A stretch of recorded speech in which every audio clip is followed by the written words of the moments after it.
देखो बेटा, खत्म करूंगा मैं हाउस प्रॉपर्टी, फिर मुझे कैपिटल गेन भी शुरू करना है। ध्यान से देखो जो मैं पढ़ा रहा हूं आपके लिए। मैंने 22 टीच किया आपके लिए। चार्जिंग सेक्शन होता है, 3 कंडीशन सेटिस्फाइड होनी चाहिए, बिल्डिंग होनी चाहिए और लैंड अपर्टेनेंट टू इट होना चाहिए। उसके बाद मैंने कहा था आपके लिए कि आप जो असेसी है must be the owner of the house property, और तीसरा कहा था it is not use by the assessee for his business और प्रोफेशन। अगर ये 3 कंडीशन सेटिस्फाइड है तो उस इनकम को मान लेंगे इनकम फ्रॉम हाउस प्रॉपर्टी। इसके बाद सेक्शन 23 मैंने टीच किया था और 23(1), और इसके 3 मैंने टीच करे थे, ए, बी और सी। और इन तीनों में जनरल केस में मैंने जीएवी निकालना सिखाया था। एआर के केस में यूआर निकालना सिखाया था, बी के केस में जीएवी निकालना सिखाया था, और सी के केस में एलडीवी वाला केस मैंने आपको टीच किया था। फिर मैंने कहा सेक्शन 23 सब सेक्शन 2 अगर सेल्फ ऑक्यूपाइड रेजिडेंशियल के पर्पज से है, इसमें भी 2 टीच किए थे, ए और बी। और ए में मैंने कहा था कि अगर आप पूरे साल के लिए अपने घर में रहते हो तो सेल्फ ऑक्यूपाइड, और बी में कहा था अगर आप इनकम को अर्न करने के पर्पज से, एम्प्लॉयमेंट पर्पज से या बिजनेस के पर्पज से दूसरे शहर में जाते हो, वहां रेंट पे रह रहे हो और जिस शहर में आपका मकान है वो पूरे साल खाली पड़ा रहता है, हम उसको सेल्फ ऑक्यूपाइड मान के बेनिफिट देने के लिए तैयार है।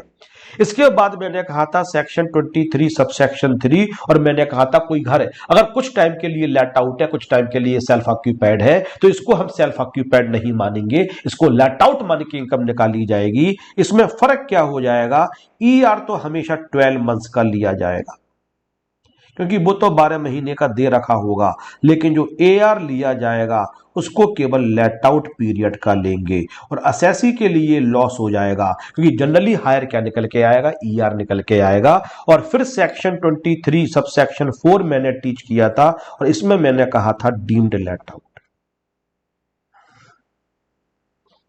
डीम्ड लेट आउट का मतलब होता है कि 2 हाउसेस को तो आप सेल्फ ऑक्यूपाइड मान सकते हो, इसके अलावा भी कोई सेल्फ ऑक्यूपाइड है उसको डीम्ड लेट आउट माना जाएगा। तो इसमें सर जीएवी कैसे निकालेंगे, इसमें जीएवी ईआर के बराबर, और सारे पॉसिबल ऑप्शंस निकाल के देखेंगे और जो भी लीस्ट निकल के आएगा उसको इनकम फ्रॉम हाउस प्रॉपर्टी माना जाएगा। इसके बाद मैंने आपको टीच किया था सेक्शन 23 सब सेक्शन 5, और इसमें मैंने आपके लिए टीच किया था कि अगर आपकी प्रॉपर्टी पूरे साल वैकेंट रहती है तो 2 पॉसिबिलिटी हो सकती हैं, लेट आउट करने की कोशिश की गई या नहीं की गई। लेट आउट करने की कोशिश करी तो वो एलडीवी बन जाता है, और वो जब एलडीवी बन जाता है उस केस में जीएवी को निल मान लेते हैं। लेकिन पूरे साल लेट आउट करने की आप कोशिश ही नहीं करते हो अपने घर के लिए अगर, तो सरकार कहती है इस केस के अंदर आपका एलडीवी 0 हो गया और एआर भी 0 हो गया, तो जीएवी क्या हो जाएगा, ईआर एआर विच एवरेज हायर। एआर तो 0 है तो जो ईआर होता है उसके बेस पे इनकम निकाल दी जाती है। तो कभी भी अगर आपके पास घर है और लट आउट करने का मन नहीं भी है तो भी सरकार से ये मत बोलना कि हमने लट आउट करने की कोशिश ही नहीं करी। अगर तुम ये बोल दो कि हमने लट आउट करने की कोशिश ही नहीं करी, खाली पड़ा रहा, तो सरकार एक्सपेक्टेड रेंट के बेस पे आपसे इनकम टैक्स ले लेगी। हमेशा ये बोलना चाहिए हमने से लट आउट करने की पूरी कोशिश करी लेकिन हमें किराएदार नहीं मिला, तो सरकार 12 महीने का एलडीवी मान के जीएबी को नील कर देती है, 0 कर देती है। लेकिन अगर आपने लेट आउट करने की कोशिश ही नहीं करी तो फिर ईआर को जीएबी बना के आपको इनकम टैक्स पे करना पड़ेगा। इस वाले डिसीजन से क्या हुआ, बिल्डर लोग फंस जाते हैं। बिल्डर का बिजनेस कभी लेट आउट करने का होता ही नहीं है, उनका बेचने का होता है। लेकिन उनका बेचने का होता है तो सारे मकान इकट्ठे तो बिक नहीं जाएंगे, 1 साल 2 साल 3 साल लग जाते हैं बिकने में।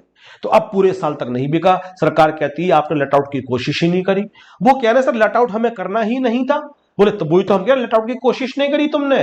बोले हमें तो बेचना था। बोले हमें इससे क्या मतलब, तुमने लेट आउट की कोशिश नहीं करी तो हम ईआर के बराबर जीएबी मान के तुमसे इनकम निकाल के तुम्हें उस पर टैक्स पे करना पड़ेगा।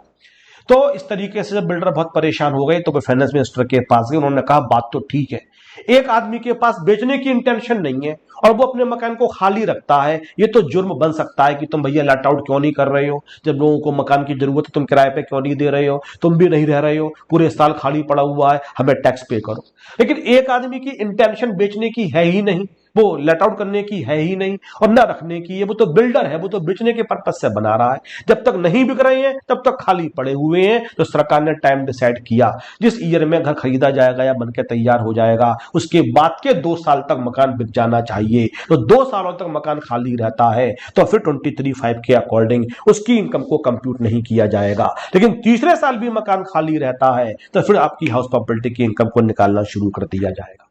लेकिन सवाल ये उठता है कि चाहे 23 में इनकम निकालो, चाहे 23(3) में निकालो, चाहे 4 में, चाहे 5 में, हम 2 खर्चे माइनस करते हैं, एक 24A माइनस करते हैं और एक 24B माइनस करते हैं। ये माइनस करते हैं 30% ऑफ NAV और ये माइनस करते हैं इंटरेस्ट। इंटरेस्ट में फिर 2 बातें देखेंगे, हम लेट आउट में माइनस कर रहे हैं या सेल्फ ऑक्यूपाइड रेजिडेंस के अंदर। लेट आउट में नो लिमिट, जितना भी इंटरेस्ट आपने पे किया होगा, क्यों? क्योंकि वो आपका राइट है, इनकम को करने के लिए खर्चा किया है। लेकिन इसके केस में लिमिट लगा दी गई और वो लिमिट मैक्सिमम 2 लाख रुपए होगी या 30,000 रुपए होगी। It depends on the 3 conditions. If all the 3 conditions are satisfied तो 2 लाख होगी और अगर कोई सी भी एक कंडीशन सेटिस्फाइड नहीं होती तो 30,000 रुपए होगी।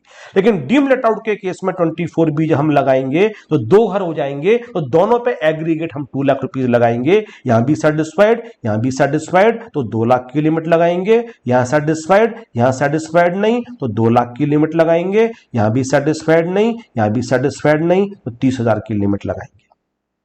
फिर मैंने लास्ट क्लास में आपको टीच किया था 25A और मैंने इसका हेडिंग दिया था रिकवरी ऑफ अनलाइज्ड रेंट और एरियर्स ऑफ रेंट। और मैंने कहा था किसी ईयर में अगर आपका यूआर था और इस ईयर में आपकी रूल 4 की कंडीशन सेटिस्फाइड थी और यूआर को माइनस कर दिया गया था, लेकिन आप कोर्ट में चले गए और अपने प्रीवियस ईयर में आके आप केस जीत जाते हो, उसकी आपको रिकवरी होती है। तो जो भी आपको रिकवरी होगी वो हाउस प्रॉपर्टी की इनकम बन जाएगी, उस पर टैक्स पे करना पड़ेगा। लेकिन टैक्स उसको ऐड करने से पहले 30% माइनस करेंगे, उसके बाद ऐड करेंगे।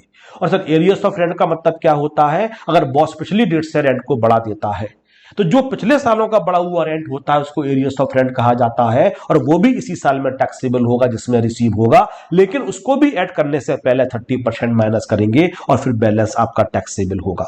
लेकिन एक क्वेश्चन जो 25A के रेस्पेक्ट में कई बार आता है, सपोज करते हैं 0506 में मेरा यूआर जो था वो मेरा 20,000 रुपए यूआर था। मैंने डिडक्शन क्लेम किया और सरकार ने कहा सही है तुम 20,000 रुपए माइनस कर दो। क्लेम अलाउड और मुझे 10,000 रुपए का बेनिफिट दे दिया गया। क्यों दे दिया गया? क्योंकि रूल 4 की कंडीशन सेटिस्फाइड थी, टेनेंसी बोनाफाइड वगैरह सब थी, सब कुछ। लेकिन मैं कोर्ट के अंदर केस भी चला गया। अब आ गया 22-23 आ गया। इस बीच में अपने घर को बेच सका हूं। अब मेरी हाउस प्रॉपर्टी की इनकम ही नहीं है। He does not own any house property. He does not own any house property. अब इस साल उसकी हाउस प्रॉपर्टी की इनकम ही नहीं है और उसको रिकवरी होती है। इस साल 20,000 रुपए की रिकवरी होती है। तो सरकार ये जानना चाहती है क्या ये 20,000 रुपए टैक्सेबल होंगे? सरकार से मतलब आपका इंस्टीट्यूट ये जानना चाहता है क्या ये 20,000 रुपए टैक्सेबल होंगे, और टैक्सेबल होंगे तो किस हेड के अंदर टैक्सेबल होंगे? तो दोनों जवाब सेम रहेंगे, यस टैक्सेबल होगा, यस इट इज टैक्सेबल। और किस हेड में टैक्सेबल होगा? हाउस प्रॉपर्टी के अंदर होगा। हाउस प्रॉपर्टी आपके पास नहीं है, डज नॉट मैटर। जब तक सर हाउस प्रॉपर्टी नहीं है तो हाउस प्रॉपर्टी की इनकम कैसे बना सकते हैं? जिस ईयर में डिडक्शन दिया गया था उस ईयर में तो हाउस प्रॉपर्टी की इनकम में से बेनिफिट दिया गया था। अब मैं इसी बात को आपके पीजीबीपी में टीच करूंगा और पीजीबीपी में एक सेक्शन पढ़ाऊंगा 41 सब सेक्शन 4, उसको कहते हैं रिकवरी ऑफ बैड डेट्स। आज सपोज करते हैं मुझे किसी बच्चे ने 10,000 रुपए फीस पे नहीं करी और ये श्योर हो गया मुझे फीस पे नहीं करेगा, और मैंने इनकम टैक्स डिपार्टमेंट से कहा सर ये पैसा का मुझे डिडक्शन दे दो bad debts. Income tax department ने कहा ठीक है आप डेबिट साइड में माइनस कर लो बैड डेट्स 10,000। मैंने 10,000 रुपए पर टैक्स पे नहीं किए। फिर 4 साल के बाद वो बच्चा आया मिठाई लेके, बोला सर मेरी क्या हुआ, पेपर देते ही या ड्यूरिंग द जॉब मुझे एक नौकरी मिल गई थी तो मैं बाहर चला गया इंडिया से, फिर वहां पे मेरी क्वालिफिकेशन भी वहीं से मैंने पूरी कर ली, और सर अभी आपके लिए गलती से मैं उसमें फीस पे नहीं कर पाया जल्दी में, ये सर अपने 10,000 रुपए। तो बताओ ये 10,000 रुपए पर टैक्स पे करूंगा या नहीं करूंगा? डेफिनेटली करूंगा। और किस हेड में टैक्सेबल होंगे? पीजीबीपी के। लेकिन इस बीच में मैंने कोचिंग बंद कर दी, मैंने टीचिंग बंद कर दी, मैं पढ़ाना बंद कर चुका हूं। वो बच्चा आके मुझे 10,000 रुपए पैसा देता है, तो वहां पे भी मैं क्वेश्चन पूछूंगा आपसे कि अभी 10,000 बताओ किस हेड की इनकम होगी। तो कई लोग ये कह सकते हैं कि ये अदर सोर्सेज की इनकम होनी चाहिए, कि बिजनेस एग्जिस्ट ही नहीं करता है तो बिजनेस की इनकम कैसे बना सकते हो। लेकिन सरकार कहती है जब डिडक्शन का बेनिफिट दिया गया था उस समय तो बिजनेस से दिया गया था, तो जब रिकवरी भी होगी तो भले ही बिजनेस एग्जिस्टेंस में है या नहीं है, वो पीजीबीपी हेड में टैक्सेबल होगा। सेम लॉजिक यहां पे लगाएंगे, भले ही आज मेरी अब हाउस प्रॉपर्टी की इनकम नहीं है, लेकिन जिस ईयर में डिडक्शन दिया गया था उस ईयर में तो हाउस प्रॉपर्टी की इनकम से दिया गया था, तो आज भी ये टैक्सेबल होगा, ये हाउस प्रॉपर्टी के तरीके से ही टैक्सेबल होगा। इतना टीच करने के बाद सेकंड लास्ट सेक्शन जिसको कहा जाता है को ओनरशिप।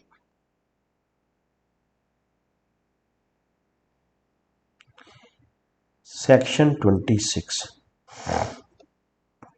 अगर एक मकान के एक से ज्यादा मालिक है उसको कहा जाता है को ओनरशिप।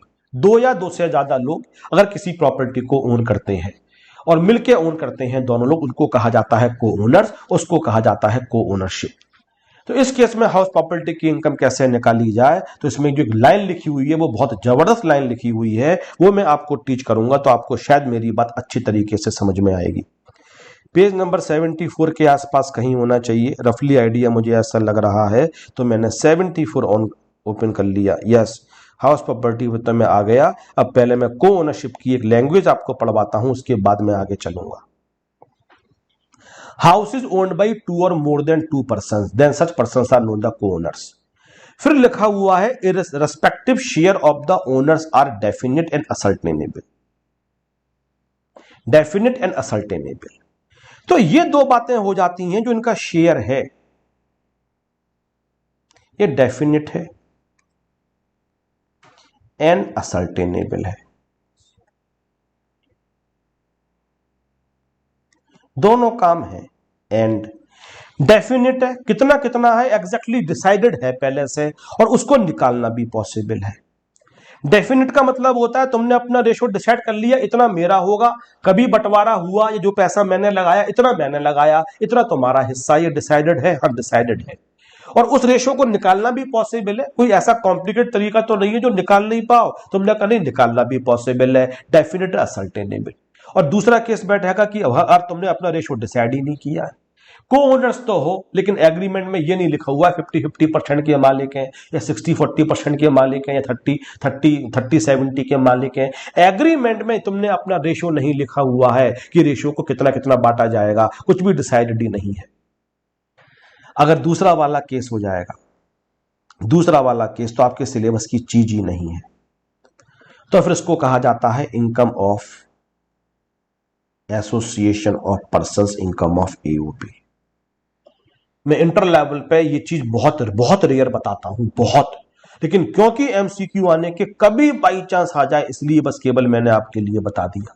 फिर ये आदमी ये हम नहीं मानेंगे, इंडिविजुअल की इनकम ही नहीं मानेंगे जब तक रेशियो बता ही नहीं। अगर रेशियो पता होगा तो एक इनकम तो ए की बन जाएगी और एक इनकम बी की बन जाएगी, तो हमें ये पता है कि दो अलग अलग आदमी की इनकम हम निकाल सकते हैं। जब उनके बीच का हमें रेशियो ही नहीं पता, तो अब ये ए बी दोनों की इनकम है, और दो आदमियों के ग्रुप को क्या कहा जाता है, एसोसिएशन ऑफ पर्संस। या तो वो रजिस्टर्ड होते तो फर्म बोल देते, अगर वो कंपनीज एक्ट में रजिस्टर्ड होते तो कंपनीज बोल देते, लेकिन दो लोग मिलते तो हैं लेकिन किसी एक्ट में रजिस्टर्ड नहीं होते हैं, तो उनको एक्ट में कहा जाता है एसोसिएशन ऑफ पर्संस और बॉडी ऑफ इंडिविजुअल्स। तो हम ये मानेंगे ये प्रॉपर्टी एक ही इंसान की है, उस इंसान का नाम एओपी है, और आपके सिलेबस में एओपी नहीं है। एओपी की इनकम निकालना आपको हायर क्लासेस के अंदर टीच की जाएगी। तो आपके एग्जाम में जब भी क्वेश्चन आएगा तो उसमें यह दे रखा होगा कि उनका रेशो कितना है, उनका अनुपात कितना है। जब तक अनुपात नहीं दे रखा होगा आप क्वेश्चन को सॉल्व कर ही नहीं पाओगे, आपके बस की बात ही नहीं है इस लेवल पे। तो ये मैंने केवल बहुत सेफर साइड में बता दिया। अगर एक नंबर का क्वेश्चन आ जाए द को ओनर्स रेशियो, या उनका जो डेफिनेट जो उनका वो है हिस्सा वो डिसाइडेड नहीं है, तो बताओ इनकम किसकी मानी जाएगी, इंडिविजुअल की, एचयूएफ की, एओपी की, नन ऑफ द एबव की। तो आंसर होगा एओपी की इनकम मानी जाएगी, और एओपी की इनकम निकालने का जो तरीका होगा उस तरीके से इनकम को निकालेंगे।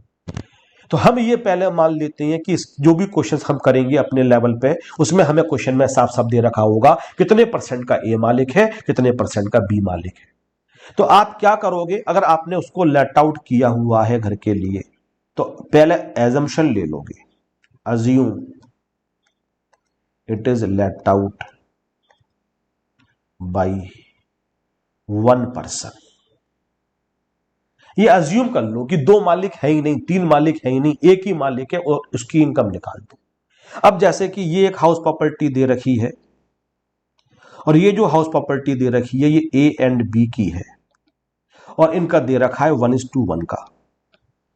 जब जो इनके वो ओनरशिप है वो आधे आधे की ओनरशिप है, एक भी आधे का होगा, बी भी। जब भी बंटवारा किया जाएगा तो आधा ए को मिल, जब तक बंटवारा नहीं हो रहा है तब तक दोनों रहो, लेकिन बंटवारा होगा तो ए को आधा मिलेगा, बी को आधा मिलेगा। इनकी को ओनरशिप का रेशियो दे रखा है 1:1। इसको उन्होंने लेट आउट किया और ए आर दे रखा है 40,000 रुपए पर मंथ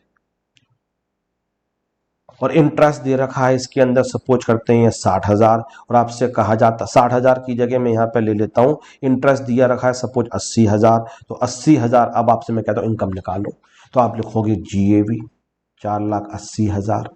हम ER को कम मान लेते हैं, म्यूनिसिपल टैक्सेस नहीं दे रखे हैं तो NAV कितना हो जाएगा 4,80,000। इसमें से 24A को माइनस करेंगे 1,44,000, फिर माइनस करेंगे 24B के लिए 80,000। तो एक आदमी की मान के इनकम निकाल लो आप। अब एक आदमी की इनकम कैसे निकाली जाएगी बेटा 0508। मैं अपना कैलसी ओपन करता हूं तो मैं दिखाता हूं 4,80,000 माइनस 1,44,000 माइनस 80,000 और ये कितना निकल के आ गया 2,56,000।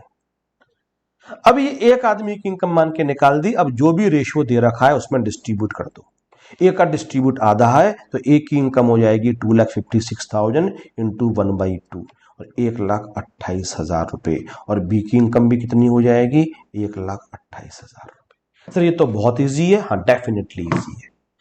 तो अगर आपने लेट आउट कर रखा है तो पहले ये मान लो ये आदमी ये घर एक ही के द्वारा वो लेट आउट किया गया है और जैसे इनकम निकालना सिखाई बिल्कुल वैसे इनकम निकाल देना। फिर एंड में जो भी अनुपात होगा उस रेशो के अंदर डिस्ट्रीब्यूट कर देना और दोनों की इनकम अलग अलग निकल के आ जाएगी।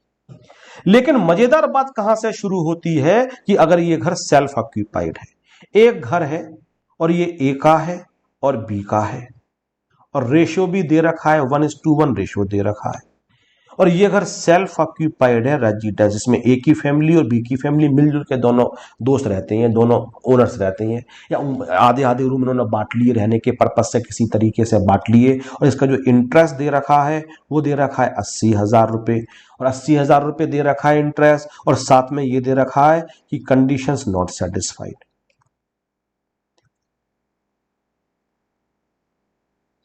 ऊपर भी 80 इंटरेस्ट लिया था मैंने और नीचे भी 80 लिया मैंने इंटरेस्ट और मैंने लिख दिया कंडीशन नॉट सेटिस्फाइड। कौन सी कंडीशन 1 अप्रैल 1999 के बाद होना चाहिए कंस्ट्रक्शन एक्विजिशन के लिए और 5 साल के अंदर समझते हैं सपोज करते हैं कंस्ट्रक्शन जो पूरा हुआ था वो 5 साल के बाद पूरा हुआ था या ये मान लेते हैं कि जो बैंक से एक सर्टिफिकेट लेना पड़ता है वो सर्टिफिकेट ऑब्टेन नहीं किया था तो one of the condition is not satisfied. तो अब इनकम कैसे निकालेंगे मैं बच्चों से पूछता हूं तो बच्चे कहते हैं कि सर आप तो बहुत ईजी है, आपने हमें तरकीब सिखा दी। पहले एक आदमी की सेल्फ ऑक्यूपाइड मान के इनकम निकाल लो। मैं कहता हूं चलो आप अज्यूम करो ये वाला पहले। तो पहले बच्चे लिखते हैं assume self occupied residence by one person.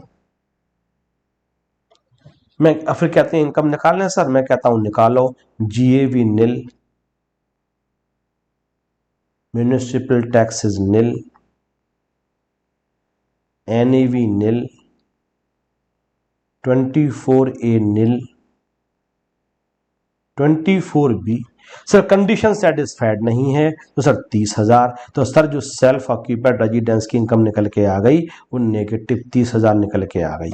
और सर ए की इनकम हम बता दें तो आधी कर देते हैं 15,000 क्योंकि रेशो आधा आता है 15,000। तो मैंने कहा बैंक ने लोन जब दिया होगा तो ए को भी मिला होगा बी को भी मिला होगा, तो ए का लोन मान के तुमने अगर निकाल दिया तो तुमने एक ही बार लिमिट लगाई तो इनको तो लॉस हो गया ये। मैंने कि मैं मालूम मैं कैसा करूंगा। बोले आप कैसा करोगे? मैंने कहा मैं ऐसा करूंगा, मैं पहले ए से पूछूंगा तुम्हारे हिस्से का इसमें इंटरेस्ट कितना है, उसने कहा 40,000। फिर मैं बी से पूछूंगा तुम्हारे हिस्से का इंटरेस्ट कितना है, उसने कहा 40,000। और मैंने की क्योंकि घर की कंडीशन सेटिस्फाइड नहीं है तो ए की इनकम भी नेगेटिव 30 आ जाएगी और बी की इनकम भी नेगेटिव 30 आ जाएगी। तो सर ऊपर वाले में आपने ऐसा क्यों नहीं किया? क्योंकि ऊपर वाले में इंटरेस्ट पे कंडीशंस लगाई नहीं जाती है, पूरा का पूरा माइनस होता है। तो एक आदमी की मान के निकालो चाहे दो आदमी की इनकम, पूरा का पूरा इंटरेस्ट माइनस हो रहा है, लेकिन क्योंकि यहां पे लिमिट लगाई जा रही है। तो लिमिट अगर लगा दोगे तो बैंक ने तो दो आदमियों को लोन दिया और लिमिट तुमने पूरे पे लगा दी, तो 30,000 की लिमिट तो एक ही आदमी के रेस्पेक्ट में रह गई, फिर तुमने आधा आधा कर दिया उसको, तो 15-15 का बेनिफिट रह गया। जबकि लोन जब अप्लाई किया होगा तो ए को ए की हैसियत के हिसाब से मिला होगा और बी को बी की हैसियत के हिसाब से मिला होगा। तो इसमें जो आपने मुझे ये करके दिखाया ये गलत हो गया, ऐसा नहीं किया जाएगा। इसमें जो मैंने किया वो सही तरीका होगा। पहले हम इंटरेस्ट को ये देख लेंगे किसका कितना शेयर था और फिर दोनों का अलग अलग निकालेंगे। तो ए का जीएबी निल, म्युनिसिपल टैक्सेस निल, एनएबी निल, 24 ए निल और फिर कंडीशन सेटिस्फाइड नहीं है तो 30 का बेनिफिट मिल जाएगा इसके लिए और 30 का बेनिफिट बी के लिए मिल जाएगा। तो सर ज्यादा नेगेटिव इनकम आती है तो ज्यादा खुशी की बात होती है क्योंकि वो पॉजिटिव इनकम को कम करती है और आपको फिर कम टैक्स पे करना पड़ता है। तो लेट आउट में एक आदमी की मान के इनकम निकाल दोगे या दो आदमी की, अलग अलग फर्क ही नहीं पड़ेगा, क्योंकि उसमें आपके लिए इंटरेस्ट दोनों जगह पूरा जितना भी इंटरेस्ट है पूरा माइनस, इकट्ठा ही पूरा माइनस कर दो। लेकिन यहां पे क्योंकि एक लिमिट लगा दी जाती है, अगर आप समझ करते हैं कि मार्केट में दो भाई जाते हैं एक्स और वाई और कहते हैं हमें टॉफी दिलवा दो, एक्स को फादर कहते हैं दो टॉफी एक्स को दिलवाएंगे, दो टॉफी वाई को दिलवाएंगे। अब दुकान पे जाके अगर ये केवल दो टॉफी लें, बोले दो की लिमिट लगी हुई, दो लेने तो उन्होंने नुकसान कर लिया। जब अलग अलग लिमिट सेट की गई है, एक्स भी दो टॉफी ले सकता है, वाई भी दो टॉफी ले सकता है, तो अगर ये इसका इंटरप्रिटेशन ये करें हम दो टॉफी ले सकते हैं तो एक्स के हिस्से में भी एक आएगी, वाई के हिस्से में भी एक आएगी। हम इसका इंटरप्रिटेशन ये करेंगे ये चार टॉफी ले सकते हैं और चार टॉफी लेने के बाद दो एक्स को मिल जाएंगी, दो वाई को मिल जाएंगी। जब लिमिट लगा दी जाती है तो एग्रीगेट लिमिट कैसे लगा दोगे? जब लिमिट इंडिविजुअल लगाई गई है तो फिर आप क्वेश्चन भी तो इंडिविजुअली करोगे। तो सेल्फ ऑक्यूपाइड के केस में पहले क्या करना, आप ये अज्यूम करना कि दो अलग अलग पर्संस हैं, उनको अलग अलग इंटरेस्ट दिया गया है, फिर उन पे कंडीशंस लगा के उनकी अलग अलग इनकम के लिए कंप्यूट किया जाएगा। आने के चांसेस जबरदस्त जबरदस्त। तो जो लिखा हुआ है उसको पढ़वाता। If respective shares of owners are definite and ascertainable, owners shall not be assessed as an EOP. अगर डिसाइडेड है तो EOP की तरीके से नहीं किए जाएंगे। In respect of such property, but the share of each owner shall be included in his total income. तो अगर उनका शेयर डिसाइडेड है तो वो एओपी के तरीके से टैक्सेबल नहीं होंगे और जिसका जो शेयर निकल के आएगा वो उनकी इंडिविजुअल इनकम के अंदर ऐड कर दिया जाएगा। मतलब अब वो अलग अलग पर्सन की इनकम मानी जाएगी।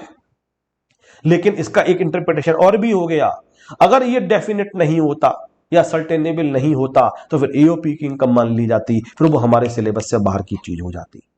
फिर बी पॉइंट में क्या लिखा हुआ है और बी में लिखा हुआ है अगर लेट आउट है तो income shall be first computed as if property is owned by one owner, और जो भी निकल के आएगी उसको अपॉर्शन कर दोगे among each co owner as per definite share. जो भी अनुपात दे रखा होगा उस अनुपात में क्या कर दोगे, डिस्ट्रीब्यूट कर दोगे।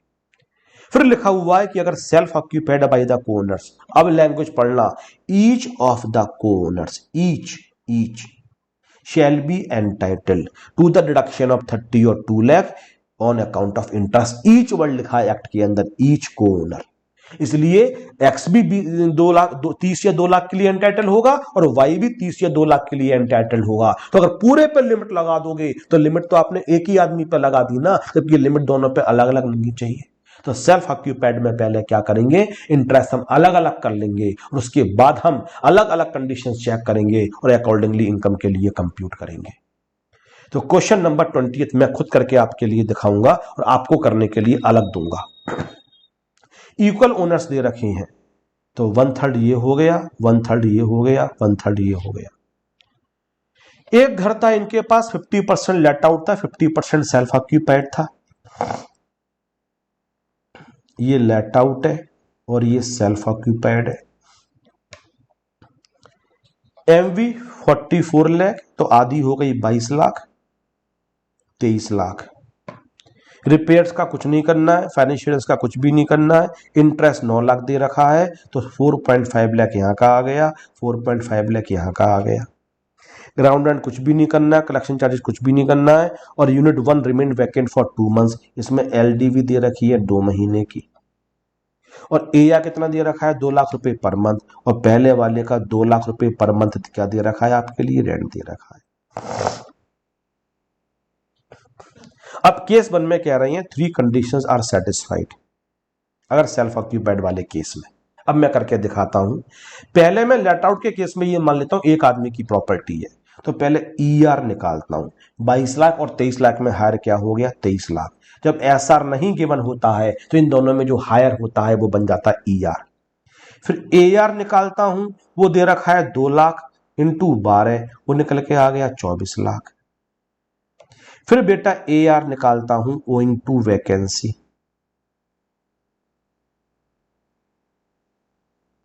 दो महीने का रेंट नहीं मिला था, मतलब 4 लाख रुपए नहीं मिला, तो वो 20 लाख रुपए निकल के आ जाएगा। एआर 2 लाख था और 2 महीने एलडीवी रहा तो 4 लाख रेंट नहीं मिला। अब आप देखो क्या वैकेंसी की वजह से एआर ईआर से कम जा रहा है, हाँ सर पहले ईआर से ज्यादा था अब कम जा रहा है, तो जीएवी कितना निकल के आ जाएगा, 20 लाख रुपए जीएवी निकल के आ जाएगा। इसमें से माइनस कर देंगे म्युनिसिपल टैक्सेस नॉट गिवन, तो 20 लाख रुपए आपका निकल के आ गया इसके अंदर एनएबी। यहां से माइनस कर देंगे 24A 6 लाख रुपए, फिर यहां से माइनस कर देंगे 24B, और इंटरेस्ट कितना निकल के आया था आधा, 4.5 लाख। तो income from let out unit की निकल के आ गई 9,50,000, क्योंकि 20 लाख में से पहले आपने माइनस किया 6 लाख, फिर 4.5 लाख रुपए और माइनस कर दिया, 10,50,000 माइनस कर दिया, तो लेट आउट की इनकम आ गई 950। तो यहां पे लिखा ए, यहां पे लिखा बी, यहां पे लिखा सी, तो लेट आउट के रेसिप्ट में 9,50,000 को 3 से डिवाइड कर दिया, क्योंकि हमने पहले एक आदमी की मान की इनकम निकाल ली थी, तो 9,50,000 इसको डिवाइड किया 3 से, तो 3,16,667, 3,16,667, और 66 ही कर दो बेटा, 3 लाख क्योंकि 16,666, 3,16,066 और 3,16,666। अब सर सेल्फ ऑक्यूपाइड में कंडीशन सेटिस्फाइड है, अगर एक आदमी की मान के इनकम निकाल दोगे तो 2 लाख नेगेटिव इनकम आएगी, और 2 लाख को 3 से डिवाइड करना पड़ेगा। मैं कहूंगा नहीं, मैं पहले क्या करूंगा, पहले ए के हिस्से का निकालूंगा कितना इंटरेस्ट होगा। इक्वल ओनर से तो हम ये अज्यूम करेंगे कि लोन भी बराबर का मिला होगा, तो 1.5 लाख तो ए को मिला, और 1.5 लाख जो इंटरेस्ट होगा वो बी के हिस्से में आया, और 1.5 लाख सी के हिस्से में आया। अब अगर इनके हिस्से में आया तो सेल्फ ऑक्यूपाइड, तीनों कंडीशन सेटिस्फाइड, तो इसकी नेगेटिव इनकम कितनी हो गई, 1.5 लाख रुपए, इसकी नेगेटिव इनकम कितनी हो गई, 1.5 लाख रुपए, इसकी नेगेटिव इनकम कितनी हो गई, 1.5 लाख रुपए। अगर आप एक आदमी की इनकम निकाल देते तो नेगेटिव 2 लाख रुपए निकल के आती, और 2 लाख को 3 से डिवाइड करते या। लेकिन मैंने क्या किया, मैंने कहा भैया बैंक ने तीनों की हैसियत के हिसाब से लोन अलग अलग दिया हुआ है, तो तीनों आदमी अपने अपने इंटरेस्ट के लिए एंटाइटल्ड है। इक्वल कोओनर से तो हम ये मान रहे हैं कि जो इंटरेस्ट है वो भी इक्वल होगा, तो 1.5 लाख 1.5 लाख 1.5 लाख, और कंडीशन सेटिस्फाइड है, तो ए के लिए भी लिमिट 2 लाख, बी के लिए भी 2 लाख, और सी के लिए भी 2 लाख, तो 1.5 लाख रुपए तीनों का माइनस हो जाएगा, तो ए की इनकम कितनी निकल के आएगी बच्चों, यहां से माइनस कर दिया जाएगा बेटा -1,50,000, और ये निकल के आ गया 1,66,666, और बी की इनकम 1,66,666, और सी की इनकम 1,66,666। लेकिन सर आपने इसमें एक बात और दे रखी है। मैं कहता हूं बेटा बोलो क्या दे रखा है, कि सर मैं कलर चेंज कर लूं वरना आपको दिक्कत हो सकती है, ग्रीन कलर मैंने ले लिया थोड़ी देर के लिए, कि सर अगर कंडीशन सेटिस्फाइड नहीं है तो एक ही फर्क पड़ेगा, बस इसकी जगह 30,000 कर देना, बस केवल इसकी जगह भी 30K कर देना, इसकी जगह भी 30K कर देना। अगर तुम तीनों एक ही आदमी मान के निकालते तो केवल -30 आता, बस -30, तो 10-10 हो जाता। मैं ऐसा नहीं करूंगा, पहले मैंने 1.5 लाख अलग कर लिया, 1.5 अलग, अब कंडीशन सेटिस्फाइड नहीं है तो 30,000 रुपए ए के लिए हो जाएगा, 30 बी के लिए हो जाएगा, 30 सी के लिए हो जाएगा, and this is called the को ओनरशिप। मैंने हाउस प्रॉपर्टी इस बार इस तरीके से पढ़ाया है कि मैंने एक कॉमा फुल स्टॉप भी नहीं छोड़ा है। हालांकि मैं पढ़ाते समय मैं खुद बोलता हूं, मैं फिल्टर लगा देता हूं हमेशा। मैं दो वजह से फिल्टर लगाता हूं। एक तो क्या पेपर में क्या चीज बहुत कम पूछी जाती है, पिछले 8-9 सालों से नहीं पूछी गई, आने के बहुत कम चांसेस है, मैं फिल्टर लगा देता हूं। और एक फेस टू फेस पढ़ाते समय फिल्टर ये लगाता हूं, शक्लें देख के फिल्टर लगाता हूं। बच्चे पढ़ने में इंटरेस्टेड हो रहे होते हैं, मजा आ रहा होता है, तो खूब पढ़ो डीप में जाके। और बच्चे ऐसे होते हैं कि नहीं सर अब रहने दो, थक गए, या बच्चे शो नहीं, बच्चों को अपने और भी काम होते हैं 50, तो तुम्हें काम उससे ज्यादा हमें काम, तुम डाल डाल हम पात पात, तो मैं फिल्टर लगा देता हूं। यहां पे तुम्हारी शक्ल ही नहीं देख पा रहा हूं, मुझे समझ में नहीं आ रहा है कि तुम पढ़ाई एंजॉय कर रहे हो नहीं कर रहे हो, लेकिन मैं एंजॉय कर रहा हूं। तो इसलिए मैंने कोई फिल्टर ही नहीं लगाया इस बार हाउस प्रॉपर्टी के अंदर। 23, 22, 23, 24, 25, 26 और 27, अब सब कुछ लो तुम जो पढ़ सकते हो, सारा तुम्हें सब कुछ पढ़ा दिया। देखो बेटा, टॉपिक का नाम है डीम्ड ओनर 27। इसको ध्यान से समझो 27 के लिए बेटा।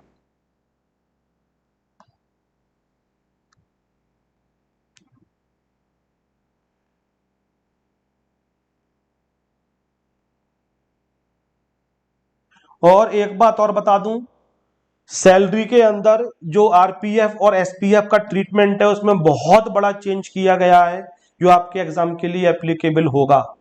बहुत बड़ा, मतलब जो मैंने अभी पढ़ा भी दिया है उसके अंदर भी मुझे चेंज करवाना पड़ेगा। तो वो चेंज मैं बहुत जल्दी आपको करवाऊंगा, अपने नोट्स वगैरह मैं बना रहा हूं किस तरीके से बच्चों को पढ़ाया जाए। तो बहुत जल्दी जो आरपीएफ का मैंने बताया 12% एग्जाम्प्ट होगा। हालांकि कई लोग अभी वैसा ही करवा रहे हैं, आपके स्टडी मैट में भी वही दे रखा है, सीए इंस्टीट्यूट में भी वही दे रखा है। मुझे पहले से पता था अमेंडमेंट है, इंटरप्रिटेशन करने में कई लोगों के लिए बहुत ज्यादा व्यूज निकल के आ रहे थे, उस वजह से आई बस बिट कंफ्यूज कि ये व्यू लूं या नहीं लूं। फिर तुम्हारे स्टडी मैट में सेम दे रखा था, तो मैं साइलेंटली मैंने वो पढ़ा दिया। लेकिन आई डिड माई रिसर्च और उसके हिसाब से वो अमेंडमेंट्स आपके लिए एप्लीकेबल होगा, क्योंकि जून के एग्जाम से 6 महीने पहले वो अमेंडमेंट आ चुका था। तो जितने भी क्वेश्चन सैलरी के करे थे उसमें जो आरपीएफ वाला ट्रीटमेंट था, बहुत बड़ा अमेंडमेंट है। और उस अमेंडमेंट के लिए बहुत जल्दी मैं आपको टीच करूंगा, फेस टू फेस भी टीच करूंगा। जो बच्चे फेस टू फेस आते हैं तो जून पे आते हैं उनको जून पे टीच करूंगा। लेकिन बहरहाल मैं टीच कर रहा हूं यहाँ पे deemed owner section 27। Deemed owner का मतलब क्या होता है, मैंने यहां पे लिखा हस्बैंड और यहां पे मैंने लिखा वाइफ।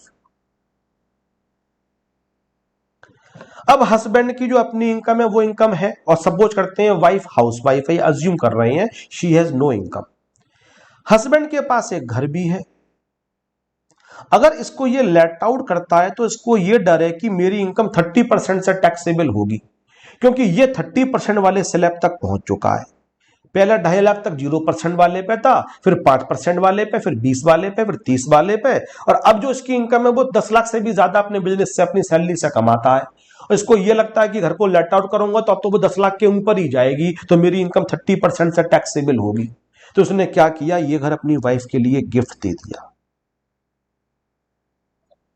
अब ये घर की मालकिन कौन बन गई, इसकी वाइफ। एक्ट में गिफ्ट को लिखा हुआ है without adequate consideration, without adequate consideration. अगर आप प्रॉपर पैसा लेके बेचते हो तो नहीं, लेकिन अगर आपने गिफ्ट की तरीके से दे दिया। और वाइफ ने क्या किया, वाइफ ने इसके लिए लेट आउट कर दिया। अब भी घर में उतना ही पैसा आ रहा है, लेकिन अब स्लैब का बेनिफिट वाइफ भी एंजॉय करेगी। तो अगर वो इनकम 2.5 लाख तक है तो टैक्स 0 हो जाएगा, 2.5 लाख से ज्यादा भी है तो केवल 5% से ऊपर वाले पे टैक्स पे करेंगे। तो समझो आप, जो आपके हाथ में 30% से टैक्सेबल हो रहा था, आपने टैक्स लायबिलिटी एकदम से कितनी कम कर दी। तो इस तरीके से बहुत सारे केसेस जब सरकार के सामने आए तो सरकार ने कहा अगर हस्बैंड ने वाइफ को या वाइफ ने हस्बैंड को, तो हस्बैंड वाइफ की जगह हम वर्ड यूज कर लेते हैं इंडिविजुअल एंड द स्पाउस, और हम वर्ड यूज कर लेते हैं स्पाउस। अगर इंडिविजुअल ने अपने स्पाउस को, इंडिविजुअल हस्बैंड है तो स्पाउस वाइफ हो जाएगी, इंडिविजुअल वाइफ है तो स्पाउस हस्बैंड हो जाएगा। तो अगर किसी भी एसेट को, वो किसी हाउस प्रॉपर्टी को ट्रांसफर किया, तो उस हाउस प्रॉपर्टी के लिए, उस हाउस प्रॉपर्टी के लिए, इस वाली हाउस प्रॉपर्टी के लिए, इस वाली हाउस प्रॉपर्टी के लिए ही shall be deemed to be the deemed owner. भले ही ऑन पेपर वाइफ बन चुकी है, सारे वाइफ एंजॉय कर, लेकिन इनकम अगर इस घर से जनरेट की जाती है तो उसके लिए हस्बैंड को डीम्ड ओनर माना जाएगा, मतलब इंडिविजुअल को डीम्ड ओनर माना जाएगा और उसकी इनकम में ऐड करके उस पर टैक्स पे करना पड़ेगा। मैं बिल्कुल एक चैप्टर टीच करूंगा आपको फ्यूचर में जिसका नाम है क्लबिंग ऑफ इनकम, वहां भी ऐसे प्रोविजन है। हस्बैंड अगर वाइफ के लिए डिबेंचर्स के लिए गिफ्ट करता है और डिबेंचर्स पे इंटरेस्ट मिलता है तो उसको हम वाइफ की इनकम नहीं मानेंगे, हस्बैंड की इनकम में जोड़ देंगे। इसको कहा जाता है क्लबिंग ऑफ इनकम। यह भी क्लबिंग है, लेकिन हाउस के केस में सेक्शन 27 एप्लीकेबल होता है। इसके अलावा कोई भी होता है तो सेक्शन 60 वगैरह एप्लीकेबल होते हैं जो अलग चैप्टर्स में पढ़ाए जाते हैं। इसलिए कई बार तो मैं क्या करता हूं 27 यहां पढ़ाता ही नहीं हूं, मैं क्लबिंग पढ़ाने के बाद क्या देता हूं, बेटा अगर हाउस होगा तो 27 पढ़ लेना और हाउस के अलावा कोई होगा तो ये पूरा चैप्टर पढ़ लो, तो वहीं पर कवर कर लेता हूं। लेकिन यहां पे मैं आप लोगों को आज बता रहा हूं डीम्ड ओनर। अगर किसी भी इंडिविजुअल ने अपनी वाइफ के लिए घर के लिए गिफ्ट दिया या अपने स्पाउस के लिए गिफ्ट दिया और स्पाउस उससे इनकम को अर्न कर रहा है तो उस इनकम के रेस्पेक्ट में हस्बैंड को डीम्ड ओनर मानेंगे, और जब आपको ओनर मान लिया गया तो वो आप ही की इनकम मानी जाएगी और उस पर आप ही को टैक्स पे करना पड़ेगा। इस तरीके से आप टैक्स को बचा नहीं सकते हो। ठीक है सर, ये समझ में आ गया। तो ये अगर पहला केस समझ में आ गया तो दूसरा केस देखो, पहला पढ़ाता हूं आपके लिए। एक्ट में लिखा है transfer to a spouse, an individual who transfers otherwise than for adequate consideration, मतलब प्रॉपर सेल नहीं किया गया है, आपने गिफ्ट दिया है, इसको हम लोग आम बोलचाल में गिफ्ट बोलते हैं। Any house property to his or her spouse, तो उस केस में क्या हो जाएगा, is deemed to be the owner of the house property. तो जो भी इंडिविजुअल होगा वो उस घर का डीम्ड ओनर माना जाएगा। लेकिन अगर उन्होंने लिव अपार्ट में दिया हुआ है, इसका एक एक्सेप्शन भी है। एक्सेप्शन क्या है,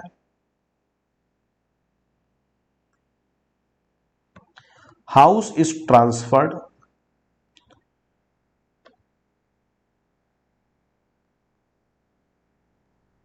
under an agreement to live apart. मैं बच्चों से पूछता हूं समझ में आया, वो कहते हैं हाँ डिवोर्स हो गया। अरे मैं कहता हूं डिवोर्स हो गया, फिर हस्बैंड वाइफ ही नहीं रहे, फिर कैसे रिलेशन ही नहीं बचा, फिर डीम्ड ओनर तुम बना ही कैसे सकते हो।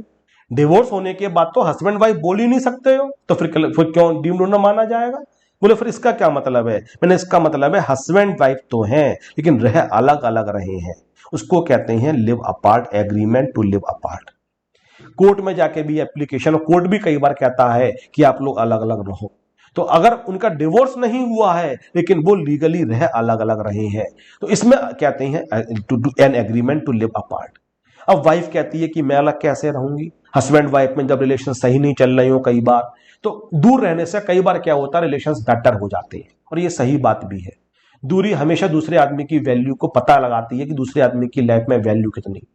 तो जब भी किसी फ्रेंड से लड़ाई कर रही हो, किसी को गुस्सा आ रहा हो, तो पुरानी बातों को सोचो, कुछ दिन मिलना जुलना बंद कर दो।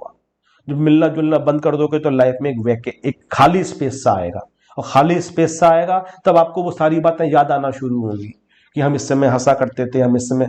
अब सोचो मेरे बहुत सारे फ्रेंड्स हैं बचपन के जो आज मिलते हैं, अच्छी अच्छी पोस्ट पे हैं, अच्छे अच्छे बहुत ऊंची ऊंची पोस्ट पे हैं, खूब पैसा कमा रहे हैं, कोई कंपनी के अंदर जनरल मैनेजर की पोस्ट पे है, कोई गवर्नमेंट ऑफिसर बहुत है, लेकिन घर पे जब भी आते हैं तो कोई शोशा नहीं।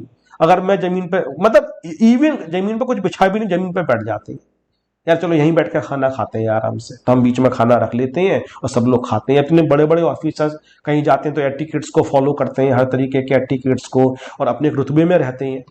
जबकि हमारे पास आते हैं, हम जाते हैं तो कोई भी इस तरीके की पर्देदारी नहीं होती है, आराम से बैठे होते हैं, और ऐसा लगेगा कि बचपन के दोस्त मिले हैं, और क्या क्या बातें हम शेयर करते हैं। जब से हम होते हैं एक एक बात को हम 100 बार शेयर कर चुके हैं, उस बात को दोबारा शेयर करते हैं। यार याद है हम मैथ्स के सर के क्लास में बैठे थे, क्या हुआ था यार बता, पूरी घटना सुना। वो पूरी घटना सुनाता, हम लोग हंसते रहते हैं, और घटना हम 10 बार सुन चुके हैं, 20 बार सुन चुके हैं, 50 बार सुन चुके हैं। तो वो मेमोरीज आपकी बार बार आती हैं। तो हमेशा डिस्टेंस जो होता है वो आपके रिलेशंस को बनाए रखता है, बचाए रखता है। इस बात में कोर्ट भी इस बात के लिए मानता है। जो अभी जिनके संग रह रहे हो, जो आपके 12th तक के बेस्ट फ्रेंड्स थे, बेसिकली बेस्ट फ्रेंड्स तो मेरे ख्याल से 12th तक से ही बन पाते हैं। जो 12वीं तक आपके साथ होते हैं, या थोड़े बहुत कॉलेज के भी मान लो, उसके बाद तो सारे प्रोफेशनल रिलेशन ही होते हैं। और जब भी मिलते हैं तो वो स्कूल्स की बातें शेयर्स करते हैं, कॉलेजेस की बातें शेयर्स करते हैं, कुछ गलत काम भी साथ में किए होते हैं, कुछ अच्छे काम भी किए होते हैं, कुछ प्राउड मूवमेंट्स भी होते हैं, कुछ एम्बैरेसिंग मूवमेंट्स भी होते हैं। आप एम्बैरेसिंग मूवमेंट हर किसी के संग शेयर नहीं कर सकते हो, प्राउड मूवमेंट्स तो शेयर कर लोगे। एम्बैरेसिंग मूवमेंट्स तुम शेयर उसी के संग कर पाओगे जिसके संग तुमने वो कांड किए हुए, जो तुम्हारा गवा रहा है, या तुम्हारा बहुत अच्छा दोस्त रहा है जिसको छुपाते नहीं हो तुम। तो कोर्ट भी कई बार क्या करता है कि हस्बैंड वाइफ डिवोर्स के लिए जाते हैं तो सीधे डिवोर्स नहीं देता है, कहता है 6 महीने पहले अलग अलग रहो, उसके बाद दोबारा आना। और कई रिलेशन तो इसलिए बच जाते हैं कि वो अलग अलग रह के दूसरे की वैल्यू समझ जाते हैं। तो यहां पे यही लिखा हुआ है कि अगर वो अलग अलग रह रहे हैं, हस्बैंड को लगा वाइफ अलग रहेगी तो वो किराए पे रहेगी, और किराए पे कैसे रहेगी, उसके पास इनकम भी नहीं है, तो हस्बैंड ने एक घर गिफ्ट कर दिया वाइफ के लिए। वो रिश्ते को बचाने की कोशिश कर रहे हैं तो दोनों लोग कोशिश कर रहे हैं। हस्बैंड के पास 2 घर थे, उसने एक घर अपनी वाइफ को गिफ्ट कर दिया। अब वाइफ ने क्या सोचा कि मेरे पास इनकम भी हो जाएगी, उसने उसमें से एक फ्लोर लेट आउट कर दिया। तो अब ये नहीं बोलेंगे कि डीम्ड ओनर हस्बैंड को माना जाएगा। क्यों? क्योंकि इंटेंशन इनकम टैक्स में एक बहुत बड़ा रोल प्ले करता है।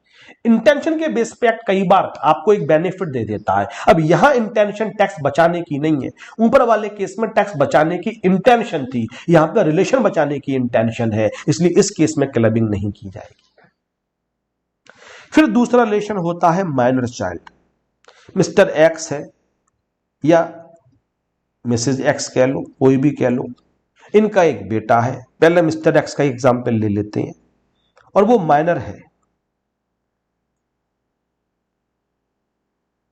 अब वाइफ को अगर तुम ट्रांसफर ट्रांसफर करोगे तो दोबारा से आपकी इनकम में जोड़ देंगे, आप डिमोरा बन जाओगे। उसने कहा टैक्स कैसे बचाएं, उसने कहा ऐसा करता हूं बेटे को ट्रांसफर कर देता हूं। उसने बेटे के नाम में प्रॉपर्टी दे दी। अब सर बेटा, उसकी इनकम, हाँ वो इनकम हो सकती है बेटे की, और बच्चे भी अपनी इनकम पर टैक्स पे करते हैं, बच्चे की भी आईटीआर जाती है। अगर मन में आपके ये भ्रम है कि बच्चे टैक्स पे नहीं करते हैं, बच्चे की आईटीआर नहीं जाती है, रिटर्न ऑफ इनकम नहीं जाती है, भ्रम है। 18 साल से कम का भी और इनकम को वन करा, कितने बच्चे आज की डेट में पैसा कमा रहे हैं, और वो टैक्स पे नहीं करेंगे, सरकार को तो बहुत जबरदस्त रेवेन्यू लॉस हो जाएगा। आप देखते हो बच्चों के इतने प्रोग्राम्स आ रहे हैं, डांस इंडिया डांस आता है, बच्चों के सिंगिंग के कॉम्पिटिशन्स आ रहे हैं, और बच्चे हर कॉम्पिटिशन में पार्ट्स ले रहे हैं, फिल्मों में आ रहे हैं, स्पोर्ट्स के अंदर भी आ रहे हैं। अंडर अंडर 16 होता है क्रिकेट के अंदर, कितने लोग पैसा कमा रहे हैं, क्रिकेटर्स पैसा कमा रहे हैं। आईपीएल में भी कई प्लेयर्स ऐसे खेलते होंगे मेरे ख्याल से, जो 18 से कम के होंगे। तो सरकार क्या करती है, सरकार ने कहा आपको भी टैक्स पे करना पड़ेगा, बस आपकी आईटीआर पे जो सिग्नेचर होंगे वो आपके गार्जियन के होंगे, जो आपके पेरेंट्स में सिग्नेचर होंगे। बस कॉन्ट्रैक्ट एक्ट के अकॉर्डिंग जब भी आप किसी कॉन्ट्रैक्ट में जाओगे, कहीं साइन करोगे, तो आपके पेरेंट्स के साइन होना जरूरी है, एज सिंपल एज दैट। लेकिन इस माया चाइल्ड की इनकम नहीं है, जनरली होती भी नहीं है। तो एक्स ने क्या किया, जो हाउस था वो किसको ट्रांसफर कर दिया, गिफ्ट कर दिया, वो माया चाइल्ड के लिए गिफ्ट कर दिया। और इसने क्या कर दिया, इस बच्चे ने आगे इसके लिए लेट आउट कर दिया। लेट आउट भी एक्चुअली किसने किया होगा, फादर ने लेट आउट किया होगा, क्योंकि एग्रीमेंट पर साइन तो फादर के ही हुए होंगे। लेकिन अब ये इनकम माइनर चाइल्ड की मानी जाएगी, और माइनर चाइल्ड की इनकम मानी जाएगी, तो ये स्लैब का बेनिफिट ले जाएगा। अगर फादर के हाथ में टैक्सेबल हो रहा होता और फादर की इनकम 10 लाख से ऑलरेडी ज्यादा है, तो वो 30% से टैक्सेबल होता। अब ये जो रेंट सपोज 20,000 रुपए पर मंथ का है, एक साल में 2,40,000 मिला, और बच्चे के लिए 2.5 लाख के स्लैब का बेनिफिट मिलेगा, बच्चा तो 2.5 लाख तक टैक्स जीरो निकल के आएगा। तो अगर किसी भी पेरेंट्स ने, माया बाप ने अपनी प्रॉपर्टी ट्रांसफर कर दी बच्चे के लिए, तो वो जो माँ बाप होंगे उनको माना जाएगा डीम्ड ओनर, और इनकम टैक्स के पर्पज से वो उन्हीं की इनकम में इनकम को ऐड करके टैक्स पे करना पड़ेगा। सर इसके बाद आता है holder of an impartible estate. इम्पार्टेबल का मतलब which is not subject matter of the partition, not subject matter of partition. HUF के पास पार्ट प्रॉपर्टीज हैं और एचयूएफ ने लेट आउट कर रखी हैं, तो इनकम भी एचयूएफ की मानी जाती है। लेकिन एचयूएफ के पास एक प्रॉपर्टी है, और जब भी एचयूएफ का पार्टीशन होगा तो वो एक खास मेंबर के पास जाएगी, किसी और मेंबर के पास जा ही नहीं सकती है। उनका इस तरीके से कस्टम चल रहा है, इस तरीके से रीति रिवाज चल रहा है कि जो एक घर है, जो सबसे बड़ा घर है, इसमें कुल देवता है, वो घर सबसे बड़े बेटे के पास ही रहेगा। पार्टीशन होगा तो उसका पार्टीशन नहीं होगा, रीति रिवाज के हिसाब से ये तो बड़े बेटे के पास ही जाएगा। इसके अलावा जो प्रॉपर्टी है उसका बंटवारा होगा। तो पहले से ही डिसाइडेड है। भले ही आज वो घर एचयूएफ के पास है, लेकिन देखा जाए तो एंजॉय कौन कर रहा होगा? बड़ा बेटा। उसको पता है घर तो मेरा ही है। तो इसको कहते हैं holder of an impartible estate. तो अब जो इनकम हाउस प्रॉपर्टी को हो रही है वो एचयूएफ की इनकम नहीं मानी जाएगी। उसके लिए डीम्ड ओनर किसको माना जाएगा? बड़े बेटे को माना जाएगा, और बड़े बेटे की इनकम में ऐड कर दिया जाएगा। तो एचयूएफ के पास घर, एचयूएफ में कोई इनकम को ऑन ही नहीं करता है, बाकी सारे मेंबर्स ऑन करते हैं। अब बड़े बेटे की इनकम जो है वो 10 लाख से ज्यादा है। उसने कहा 10 लाख से ज्यादा है, तो उसने क्या किया? लेट आउट कर दिया। और क्या सोचा है? तो एचयूएफ की, एचयूएफ भी स्लैब का बेनिफिट लेगा तो मुझे टैक्स पे नहीं करना पड़ेगा। लेकिन सरकार कहती है भले ही अभी एचयूएफ के नाम में है, भले ही पार्टीशन नहीं हुआ है, लेकिन पार्टीशन होगा तो मिलेगा तो तुम्हें ही ना हर हालत में। तो तुम ही इसके ओनर माने जाओगे और तुम्हारी इनकम में ऐड करके टैक्स पे किया जाएगा। The holder of an impartible estate is deemed to be the individual owner of all the properties comprised in the estate. इसके बाद लिखा हुआ है, ये वाला पहले पढ़ो, person in possession of a property. पहले डी पढ़ो। एक होता है ट्रांसफर ऑफ प्रॉपर्टी एक्ट के अंदर सेक्शन 53A, बड़ा मजेदार सेक्शन है। Actually transfer of property act ही बड़ा मजेदार है। कभी पढ़ने का मौका मिला जरूर पढ़ना, मैंने तो पढ़ा हुआ ये वाला एक्ट, बहुत ही मजेदार। इसमें एक चीज होती है पार्ट परफॉर्मेंस। और पार्ट परफॉर्मेंस ये कहता है कि अगर आपने अपना पार्ट परफॉर्म कर दिया तो दूसरे आदमी को अपना पार्ट परफॉर्म करना पड़ेगा।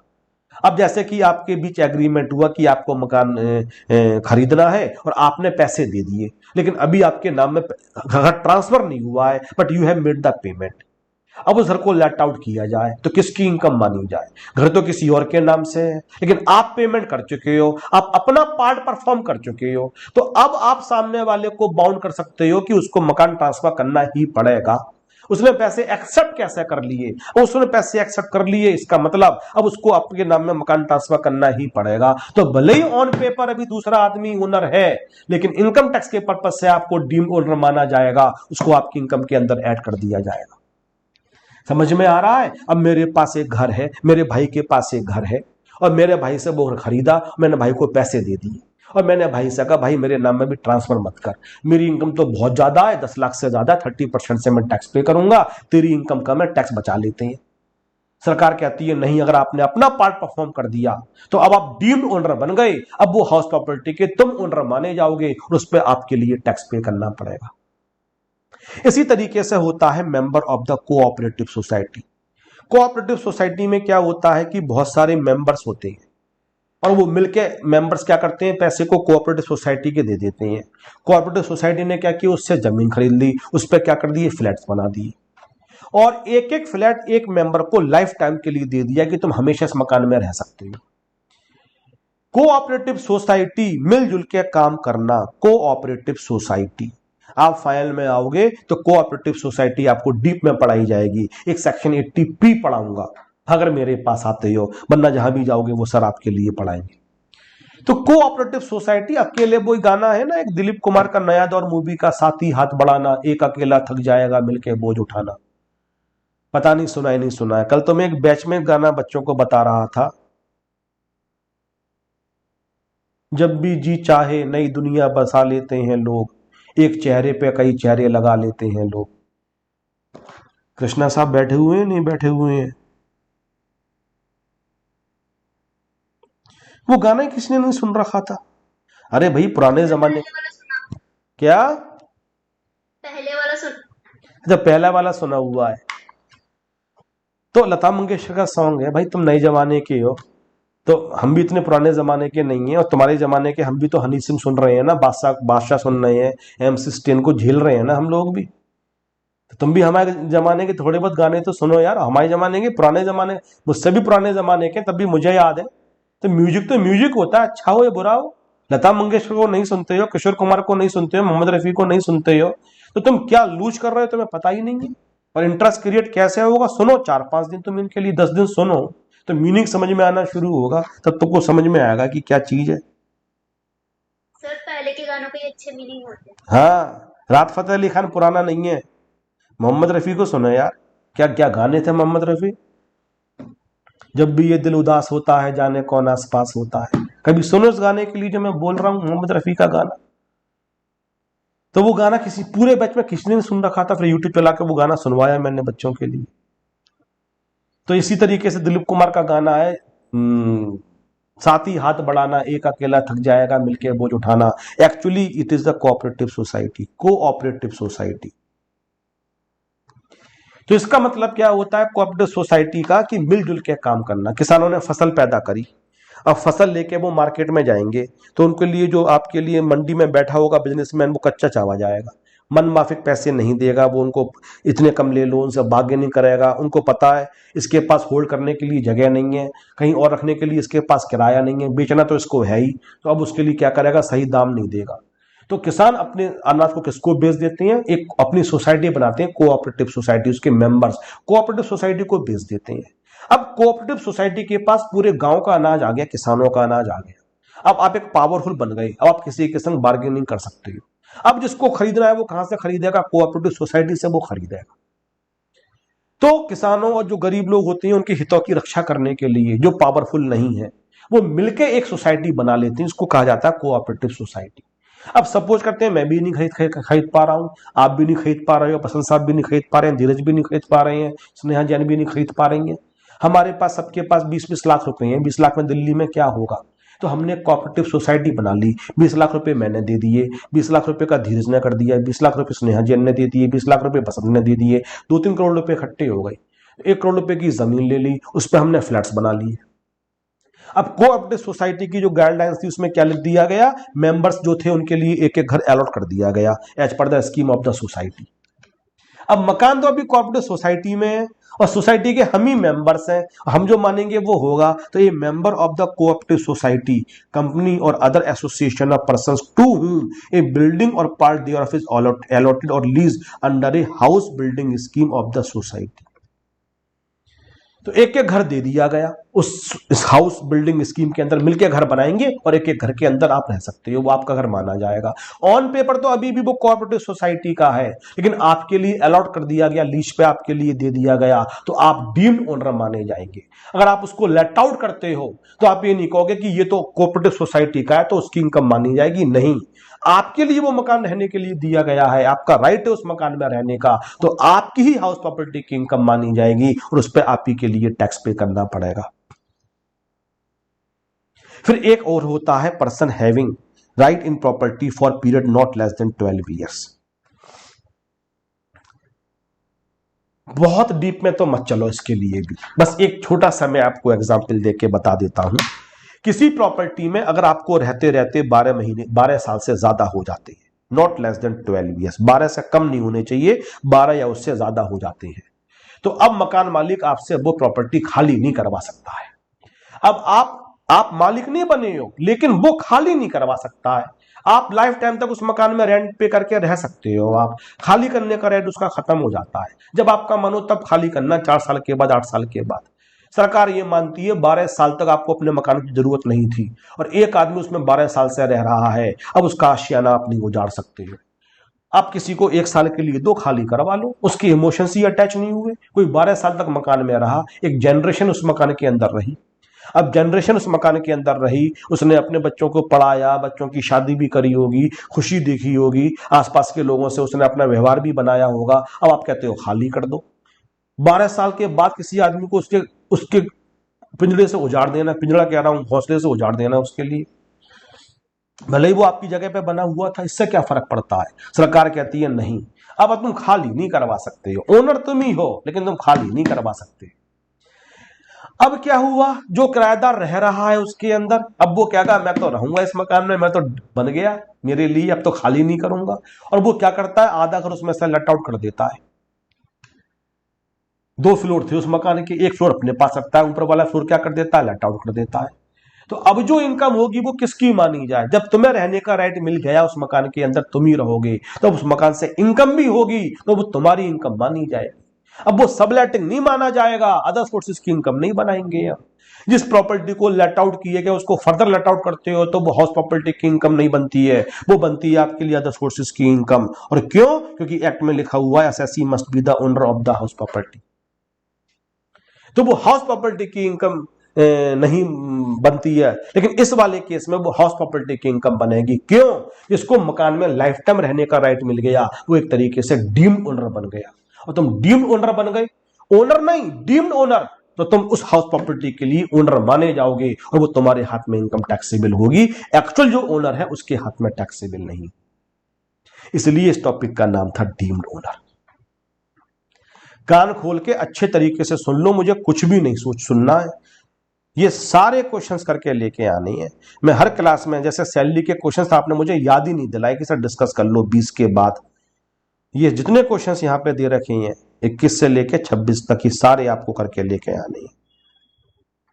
और साथ में जितने भी एमसीक्यू दे रखे हैं ये भी डिस्कस करूंगा। और यार याद दिला दिया करो, क्लास शुरू होने से कम 20 एमसीक्यू जो सैलरी के हैं वो कर लो, फिर इसके बाद ये वाले सारे एमसीक्यू कर लो। And this is the end of house property. जो कुछ भी हाउस प्रॉपर्टी में पॉसिबल हो सकता है, जो कुछ भी हाउस प्रॉपर्टी में लिखा हुआ है, वो सब कुछ मैंने आपके लिए टीच कर दिया।